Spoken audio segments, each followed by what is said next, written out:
ख्वातीन व हज़रात, ईरान के साथ सिफारतकारी का जो वाक़या था वो पिछले एपिसोड में हमने आपके गोशगुजार किया, और अब हम आपको बता रहे हैं कि एक बहुत बड़ा वाक़या आसाम और कूच बहार में पेश आया। जैसा कि आपको मालूम है, औरंगज़ेब तक इक़्तिदार आते आते पूरा शुमाली, मशरक़ी और मगरबी बर्रसगीर जो था वो मुग़लों के कब्ज़े में आ चुका था, और सिर्फ दक्कन की जो रियासतें थीं वो मुग़ल सल्तनत से बाहर थी। लेकिन एक इलाका था कूच बिहार का। कूच बिहार आजकल तो आप ये नाम नहीं सुनते, लेकिन ये वो इलाका है जो भूटान से नीचे पहाड़ी सिलसिला है। अब तो खैर एक शहर है मगरबी बंगाल का ये, लेकिन उस ज़माने में कूच बिहार एक पूरा खित्ता था जो बिहार से ऊपर, भूटान से नीचे, हिमालय की बिल्कुल साथ था, और उससे आगे फिर आसाम शुरू हो जाता था, जबकि बंगाल ज़रा जनूब में रह जाता था।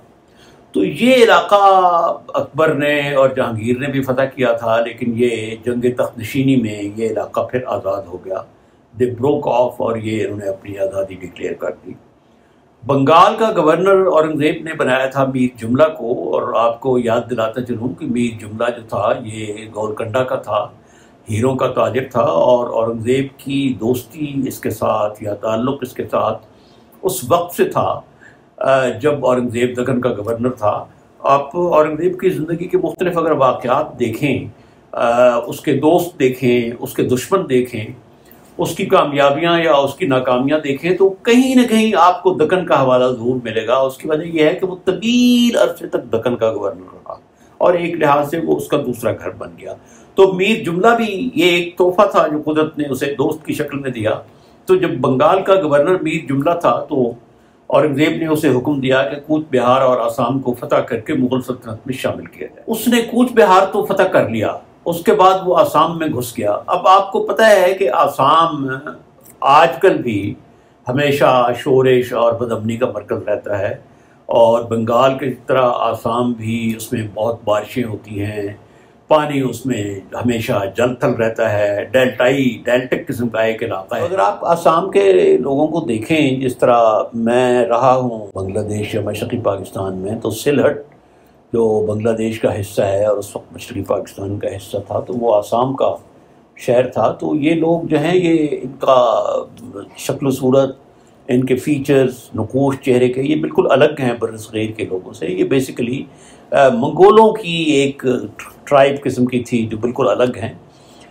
तो मीर जुमला अंदर घुसता गया, लेकिन हुआ ये कि बारिशें शुरू हो गई, और बंगाल और बिहार में 6 महीने बारिश रहती है, यानी मई से लेकर तकरीबन अक्टूबर तक। और जब ये बारिशों का सिलसिला शुरू हुआ तो मीर जुमला की जो फ़ौज थी वो मासूर हो गई जंगल में।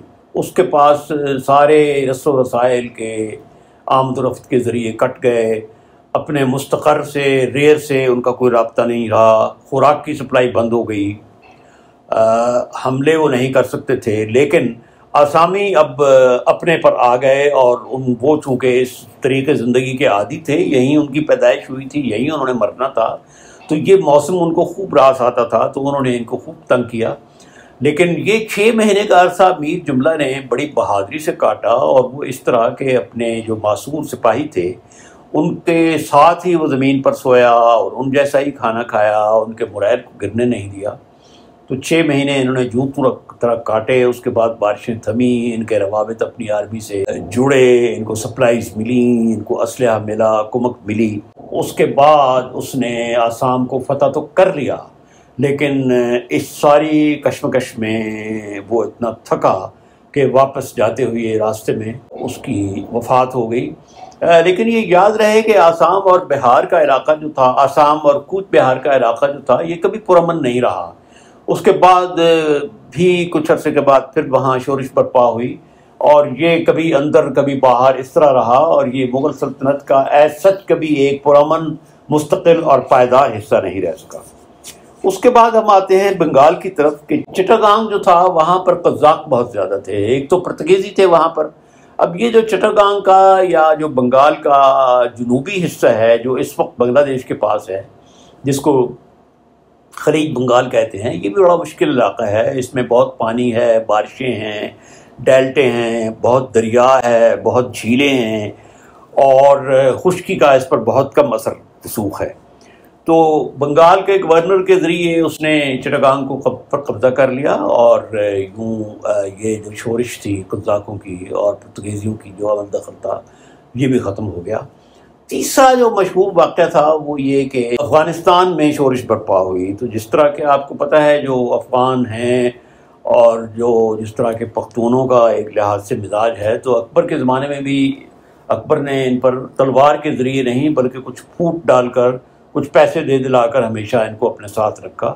تو اورنگزیب کو بھی پھر پشاور میں منتقل ہونا پڑا۔ 1674 میں وہ پشاور منتقل ہو گیا۔ یہاں سے پھر اس نے خود نگرانی کی اور مختلف ٹرائبز جو تھے افغان ان کو آپس میں لڑایا، کچھ کو پیسے دیے، کچھ کو سفارتکاری سے کام دیا، کچھ کو نرمی سے کام لیا، بہلا پھسلا کر منت سماجت کر کے، کچھ کو دھمکیاں دے کر۔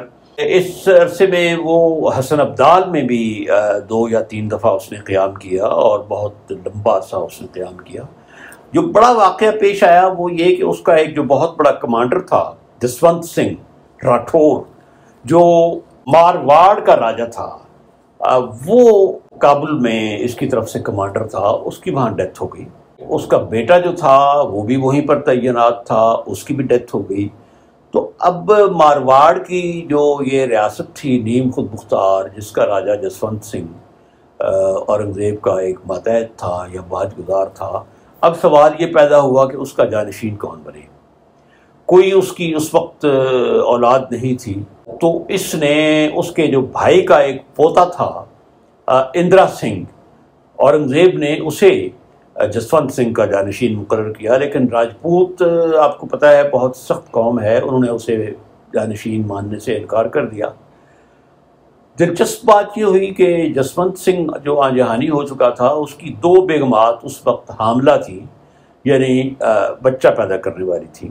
اورنگزیب نے انہیں یہ بھی کہا کہ جب تک یہ بچے پیدا نہیں ہوتے تب تک میں خود انتظام سنبھالتا ہوں، یعنی ایک سینٹرل جو کیپٹل ہے مرکزی دارالحکومت، اس کے نیچے یہ علاقہ براہ راست ہوگا، اور اس کے بعد ہم یہ ان بچوں میں سے کسی کو نامزد کریں گے جانشین کے طور پر۔ تو جب اتفاق سے دونوں بچے پیدا ہوئے تو وہ دونوں بیٹے تھے، ایک کا نام اجیت تھا۔ تو راجپوتوں کی ڈیمانڈ یہ تھی کہ اجیت کو تخت نشینی دی جائے، اس کو اپنے باپ کا جسونت سنگھ کا جانشین مقرر کیا جائے۔ لیکن اورنگزیب اس سے کترا رہا تھا، کیونکہ اورنگزیب کا آرگومنٹ یہ تھا کہ وہ ایک بچہ ہے، نومولود بچہ، اس کے ساتھ مجھے کسی کو کونسل بنانا پڑے گا، بٹھانی پڑے گی، کمیٹی بنانی پڑے گی یا جو بھی ہے، تو یہ کس طرح ہو سکتا ہے۔ لیکن راجپوت بضد تھے، تو آخر اورنگزیب نے انہیں ٹھنڈا کرنے کے لیے یہ کہا کہ ٹھیک ہے، پھر ان بیگمات کو ہم بلا لیتے ہیں اپنے محل میں اور بچوں کی یہیں پرورش کریں گے۔ اس بات کو بھی راجپوت جو تھے، جس طرح ان کا مزاج تھا اور ان کی جو روایت تھی، وہ برداشت نہیں کر سکتے تھے۔ لیکن انہوں نے اورنگزیب کے ساتھ ایک چالاکی کی۔ انہوں نے یہ کی کہ اصلی جو بیگمات تھیں اور جو اصلی بچے تھے ان کو تو وہ بھگا کر کہیں دور لے گئے، انٹیریئر میں ایسی پناہ گاہ میں لے گئے جہاں تک مغل افواج کی رسائی تھی نہیں اور ان کو علم بھی نہیں تھا، اور ان کی جگہ پر انہوں نے عام جو عورتیں تھیں، ان کی کچھ ملازم عورتیں، ان میں سے 2 کو رانیوں مہارانیوں کا لباس پہنایا اور ان کو 2 بچے دیے۔ اور پھر جب مغل افواج ان بیگمات کو لینے کے لیے اور بچوں کو لینے کے لیے آئیں تو راجپوتوں نے ان جعلی رانیوں اور جعلی شہزادوں کو، راجکماروں کو بچانے کے لیے اصلی جنگ کی، اور یہاں تک کہ ان میں سے کچھ راجپوت موت کے گھاٹ پہ اتر گئے تاکہ اورنگزیب کے لشکر کو یہ احساس نہ ہو کہ انہوں نے ریڈیلی بغیر کسی مقابلے کے عورتیں اور بچے ہمارے حوالے کر دیے۔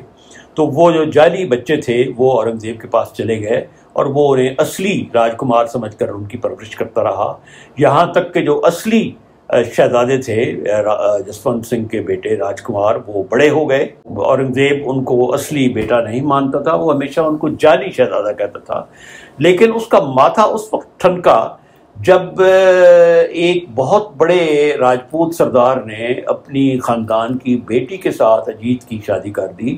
تو اب اورنگزیب کو معلوم ہوا کہ اس کے ساتھ دھوکہ ہوا ہے۔ اب اورنگزیب کے پاس ایک ہی تھا چارہ کہ وہ بڑی لشکر کشی کرے اور ان کی سرکوبی کرے، اور یہ جو دھوکہ اس کے ساتھ ہوا تھا اس کا انتقام لے. اس کا انتقام اس نے کیسے لیا، اس کے بدلے میں اسے کون سی تکلیف برداشت کرنا پڑی، اس کا ذکر ہم اگلے ایپیسوڈ میں کریں گے.